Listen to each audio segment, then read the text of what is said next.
Good morning, everyone joining us across the nation and around the world. We are so glad to welcome you to Columbine United Church this morning. For all those servicemen and women, we want to extend a huge special welcome to you. I hope that the words this morning apply especially to where your situations are at. And to all of us this morning, we are talking about David and Goliath. And it is an amazing story. Most of you have probably not heard the non-Sunday school version story of it. And so this morning, we dive right in. 1 Samuel chapter 17. The Philistines drew up their troops for battle. The Philistines were on one hill, the Israelites on the opposing hill, with the valley between them. A giant nearly 10 feet tall stepped out from the Philistine line into the open, Goliath from Gath. He had a bronze helmet on his head and was dressed in armor, 126 pounds of it. If you didn't know, he's a giant. Yes. Goliath stood there and called out to the Israelite troops, "Why bother using your whole army? Am I not Philistine enough for you? Pick your best fighter and pit him against me. If he gets the upper hand and kills me, the Philistines will all become your slaves. But if I get the upper hand and kill him, you'll all become our slaves and serve us. I challenge the troops of Israel this day. Give me a man. Let us fight it out together." When Saul and his troops heard the Philistines' challenge, they were terrified and lost all hope. Each morning and each evening, for 40 days. And Goliath took his stand and made his speech. Enter David. David arrived at the camp just as the army was moving into battle formation, shouting the war cry. The Philistine champion Goliath of Gath stepped out from the front lines of the Philistines and gave his usual challenge, and David heard him. The Israelites, to a man, fell back the moment they saw the giant, totally frightened. David, who was talking to the men standing around him, asked, "What's in it for the man who kills that Philistine, gets rid of this ugly blot on Israel's honor? Who does he think he is anyways, this uncircumcised Philistine, taunting the armies of God alive?" The things David was saying were picked up and reported to King Saul. King Saul sent for him. "Master," said David, "don't give up hope. I'm ready to go and fight this Philistine." King Saul answered David, "You can't go and fight this Philistine. You're too young and too inexperienced. And he's been at this fighting business since before you were born." David said, "I've been a shepherd, tending sheep for my father. Whenever a lion or bear came, I'd go after it, grab it by the throat, wring its neck, and kill it. Lion or bear, it made no difference. I killed it, and I'll do the same to this Philistine pig who is taunting the troops of God alive." And Saul said, "Go, and God help you." Then Saul outfitted David as a soldier in armor. David told Saul, "I can't even move with all this stuff on me. I'm not used to this." And he took it all off. Then David took his shepherd's staff, selected 5 smooth stones from the brook, and put them in the pocket of his shepherd's pack. And with his sling in his hand, he approached Goliath. And as the Philistine paced back and forth, he noticed David. He took one look down on him and sneered, "A mere youngster, apple-cheeked and peach-fuzzed." I love this translation of the Bible. The Philistine ridiculed David. "Am I a dog that you come after me with a stick?" And he cursed him by his gods. "Come on," said the Philistine. "I'll make roadkill of you for the buzzards.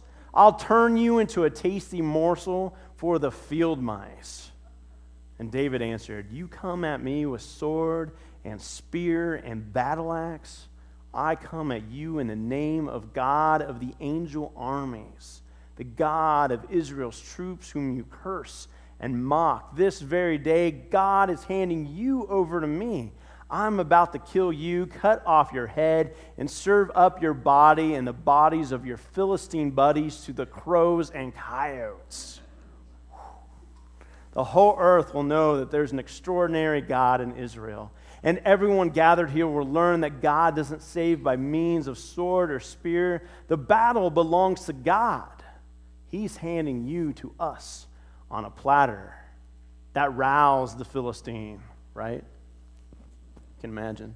And he started towards David. David took off from the front line, running towards the Philistine. He reached into his pocket for a stone. He slung it and hit the Philistine hard in the forehead, embedding the stone deeply.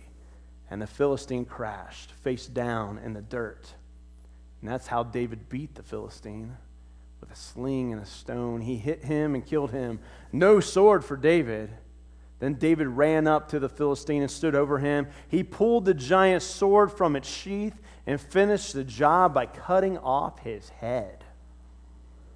And when the Philistines saw that their great champion was dead, they scattered, running for their lives. Then the men of Israel and Judah were up on their feet shouting. They chased the Philistines all the way to the outskirts of Gath and the gates of Ekron. Wounded Philistines were strewn along the road all the way to Gath and Ekron. And there our scripture text ends. Let's consider how we'll apply these words to our lives this morning. The 40s, the giant slayer. I want to start off this morning letting you know you are a complete and utter failure. You are nothing. You are weak. You will not win. You are hopeless. Now that hurts. That hurts. Because here's the thing. I don't actually think that. But the giants in your life do. Every giant you have ever faced, from this size to this size, you this size to you this size in your life, has told you you are nothing. That you are a failure. That you are worthless, that you are weak, that you can't do it, that there is no hope. Some of us in this room today live under that story in our brains every single day. Some of us in this room wake up each and every morning and go, I can't do it. I'm not good enough. I am too weak. I am a failure. I will not win. I won't make it through the day.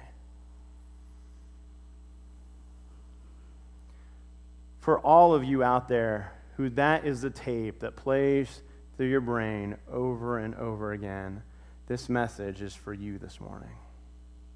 This message is to let you know the giants don't win. Goliath can be taken down, and Goliath can be taken down by you. By you. See, the giants in your life look just like this.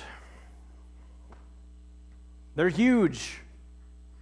They overshadow. You seem like this in your mind, in your heart, in your soul. You feel like this compared to whatever the giant is in your life.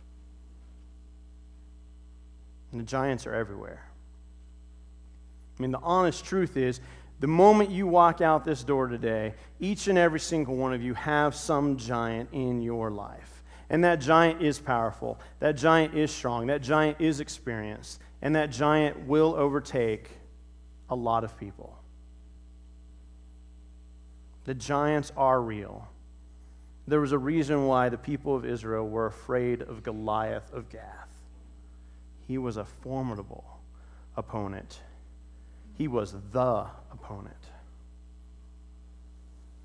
And to a man in the entire army, they all said, "No way.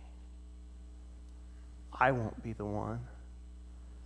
And right on down the line, all of them said, there's no way. He's just too big. 40 days. Imagine 40 days, someone in your life, each and every day, comes up to you and says, come on, come take me. You can't do it. You're too afraid. You're nothing. You're worthless. You're going to fail. Imagine. Some of you don't have to imagine. Some of you know exactly what that's like. Day in and day out, there's somebody in your life who gives you that message. 40 days. Steve introduced this series last week and this concept of the 40 days and 40 nights. In the Bible, 40 days and 40 in general is always a number of testing and trial and tribulation in our lives. That there's going to be this symbolic period of time that happens to you that tests the very fabric of your being, that makes you question every aspect of yourself, that makes you wonder, will I live through this? Will I make it to the other side? And we've all been there. We've all been through circumstances and moments, sometimes years, even decades, that tested the very core of who we are. And we questioned and doubted and wondered about ourselves. What am I made of? And can I do this? Will I make it? Steve told us about Noah and the ark last week and the 40 days and 40 nights of rain and water pounding on the earth.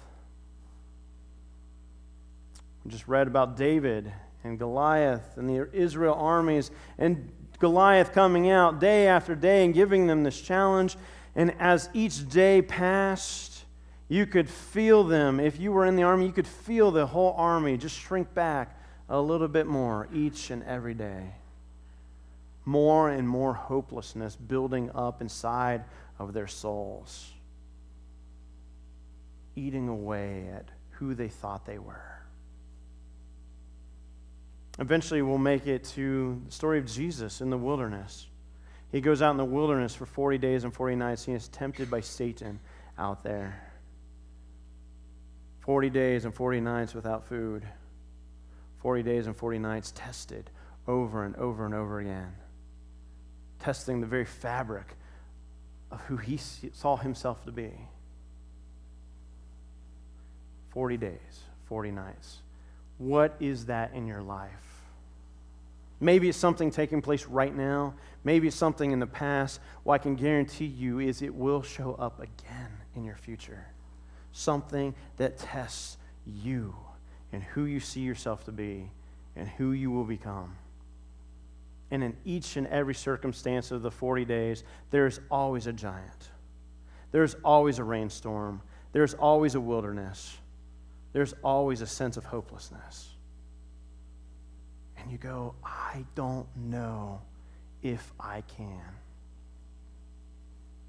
And day in and day out, it wears away at you, chipping away at all the sense of strength inside of you, at all the sense of purpose inside of you, at all the sense of hope that you've ever had, chipping it all away, often down to nothing, day in and day out. And one day you wake up and go, I guess this is life now. This is all I am. And this circumstance is all that I'm ever going to see. This is my life. And we relegate all of our visions and all of our hopes, all of our sense of purpose and destiny goes fading away. But in the midst of the 40 days, there's always a David. Always a David. There's always someone out there who is, when you're in the midst of the 40 days, who looks at you and says, that giant can be killed. that giant can be defeated. That giant does not know my God. That giant does not know who you are. That giant can be slain. There's always a David. The problem is that most of the time in life, when there is a David, we respond exactly how King Saul did in the story. David is brash. David is seemingly arrogant. David is this kid. What I didn't read as part of the story is David comes out in the field bringing bread and food from his father to his brothers who are soldiers in the army. And when he shows up, he's probably a young teenager at this time in the story. When he shows up, his older brothers who are adults and warriors and fighters look at him and go, David, go away. Just go away. What are you doing here? This is not a place for a boy. This is not a place for a kid like you. You've just come out so you could spectate the battlefield, so that you could just look at it all. Be entertained by it. Be entertained by our failure. Be entertained by our totally frightened army here while Goliath calls out to us. Go home, David. We do not want you here. David doesn't care. David's a teenager. Right? A teenager with a lot of arrogance. A teenager with a lot of pride. A teenager without any experience. A teenager who's not seen the battlefields of war. Who's not seen the bloodshed and the wounds that take place. Someone who's not seasoned with life. And yet, in every 40 days that happen in our lives, there's a David. And we look at that David and we go, you just don't know. You don't understand the giant we are facing. You don't get the army that is right behind that giant. Even if we can kill the giant, we can't kill the army. And we look at the Davids and go, just go home. Just stop talking. I don't want to hear what you're saying in my life because it's just immature. It's just bragging. It's just emptiness. And we take the Davids of the world and we just brush them off and say, go away. You don't understand. And just like King Saul, we look at the Davids and go, seriously, boy, you can't do it. Hey, kid, it doesn't work that way. Kid, just give up. Go home. Take your little sling and head off. Because that's not what we're about here. You need swords and spears and battle axes and armor and shields. You need an army. You need a strategy. You need just fill in the blank. And we do this every day in life. We look at the 40s in our life. We look at these giants in our life and we go, I need all of these things in order to succeed. I need this and that in order to win. I need something more than what I am or what I have to overcome this. And the Davids come in and go, come on, let me at him. I can do it. Come on, bring it on. Bring it on. I have my sling here. I got my shepherd's bag. We can do this. And we go, no, you can't. And if you'd only lived my life, you would know you couldn't. But the Davids go, no, seriously, put me in the game, coach. I can do this. I can make that winning shot. I can turn it around. I can make it happen. So we look at the Davids in life and we go, okay, kid, well, if you're really going to do this, you're going to need a few things. You're going to need some armor. You're going to need this big sword. You're going to need a whole bunch of stuff that you don't have in your life. You're going to need degrees and strengths and talents and, fill in the blank, all the various trappings that we build our lives around, that I've built my life around, and go, man, if you don't have all these things in place, then you just can't make it happen. And we start outfitting David with all of our stuff. All of the stuff that we think keeps us safe and allows us to be successful, and yet we're the ones who shrink back in fear. We're the ones who go, the giant can't be overcome, but hey, if you're going to go out to the giant, you still need all the stuff anyways. Here's the great thing about David. David looks at Saul and goes, it doesn't fit. It doesn't fit. And that's the moment right there in life when we as individuals can take a look at our lives and go, it doesn't fit me. We have the opportunity at that moment to become David. We have the opportunity to go, maybe all that I am and all that God has given me is all that I need. Perhaps I'm in this 40 days right now because God has me here and I can do something in this. That I can go to the giant. I can face off with that giant.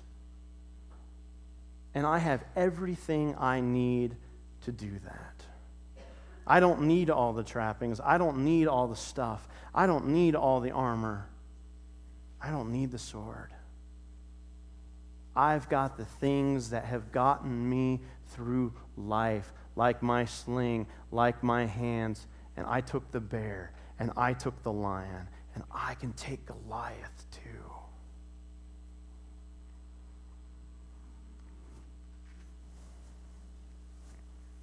What happens when we run full force into the giant?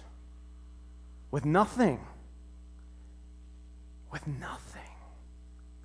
other than what we already have. When we just say, you know what? I'm going to take that giant.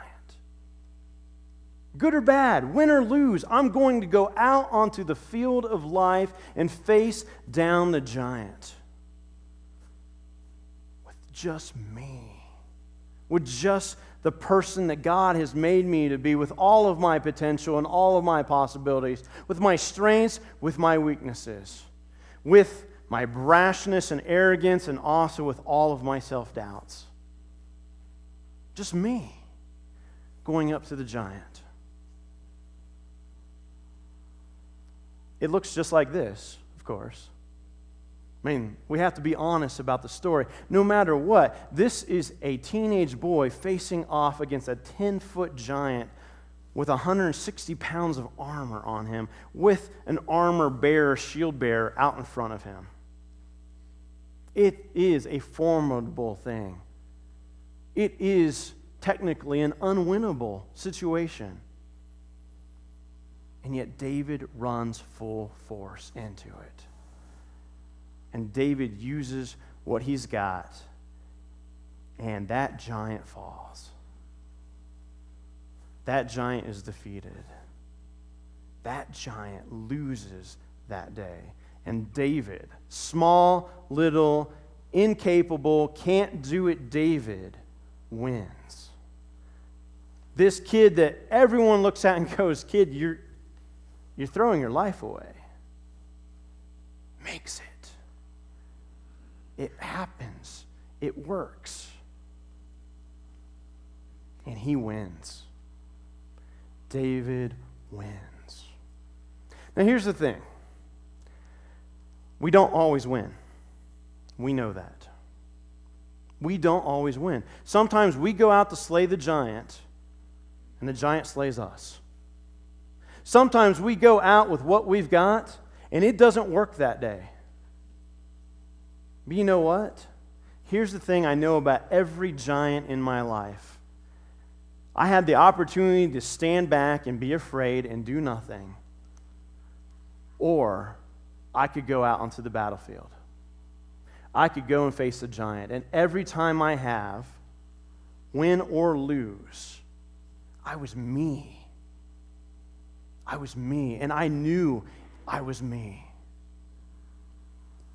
I was at my very core of who God made me to be, and even though I have lost many battles, I came away and knew God was with me, knew God had made me into something. And just because I lose a day doesn't mean I lose tomorrow.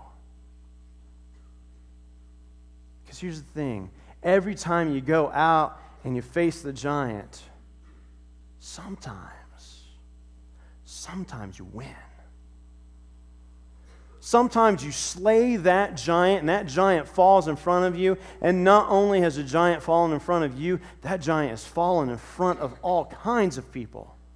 And they stand up now with hope. They stand up and go, David did it, and I can too. And when we win, we don't just change our lives, we change the lives of a whole course of people. There's a whole lot of people around us who are facing off with that same giant, and they don't have the courage right now to go out in the battlefield. But when they see you do it, they go, maybe I can too. Maybe I can do it. Because he did, or she did. And when you win, it is the best feeling. Because now you're a giant slayer. And that goes with you. And that sticks in your brain. And that begins to become the tape in your head. You say, I can take on the 40. I can take on the trial. I can take on the test. Because at the end of it, I am a better version of me. I am a better version of the person God created me to be. I can do it. It's ultimately all about identity. Every 40-day test in your life is about who you are, who you see yourself to be, who you think God made you to be. Will you get up tomorrow morning? Will you walk out these doors and go,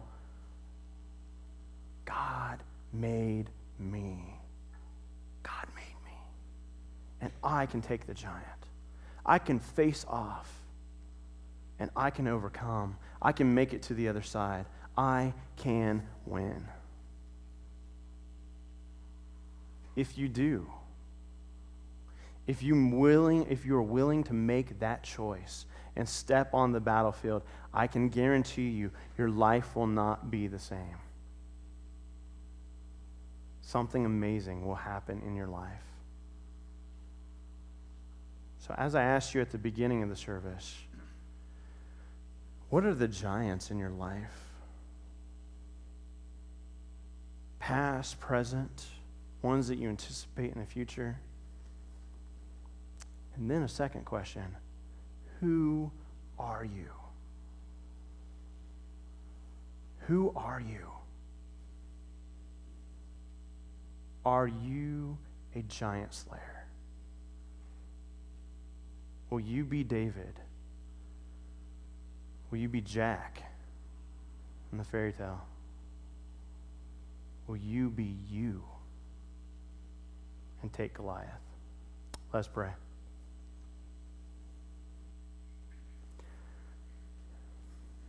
God, you know who we are. We often question who we are. So often we come into these places that we call churches wondering who you are. And you come to us and say, you will know me when you know yourself. You will know me when you know the person that I've made you to be.